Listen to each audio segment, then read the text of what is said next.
the lady suddenly realized her earring had vanished into thin air. Without hesitation, her good friend dove into the water to help search for it. However, the moment she submerged, the water surface bizarrely bubbled up furiously, as if boiling, with white vapor rising. The captain sensed something was amiss and suspected that a nearby underwater volcano might be becoming active.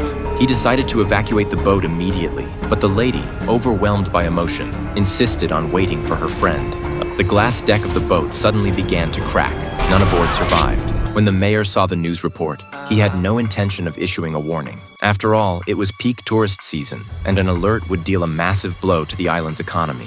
Nonetheless, for safety's sake, he covertly dispatched a research team to investigate. The research team quickly arrived at the detection site deep in the mountains. At first glance, the geological instruments appeared normal, but as they ventured into the cave, researcher Peter gradually noticed something was off. Water droplets continuously fell from the cave walls, a rare sight in such a dry cavern. Jenny collected these water samples into test tubes for further analysis back at the lab. As they proceeded, they found numerous bat carcasses scattered on the ground. Peter immediately used a detection device to measure the air composition, revealing dangerously high levels of carbon dioxide. Further inside, Jenny discovered an expensive predictive instrument smashed by rocks. Looking up, Peter was struck speechless by a massive crack that had appeared in the cave ceiling.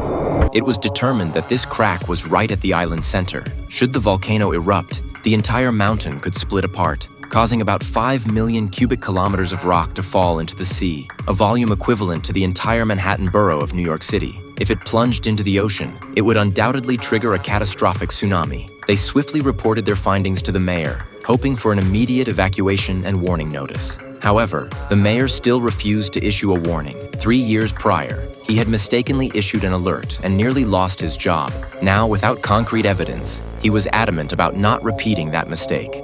Faced with the mayor's stubbornness, Jenny and Peter were at their wits' end. Yet, just a day later, the lab detected anomalies. Intense tremors emanated from deep within the earth, as if something was rising.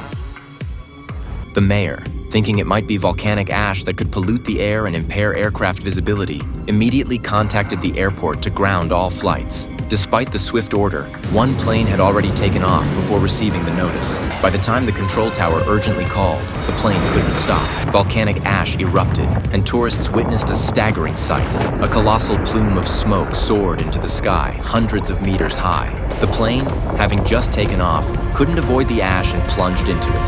The intense dust instantly destroyed the engines. As tourists looked up in horror, they heard a deafening explosion and watched the plane plummet straight to the ground, utterly terrifying them.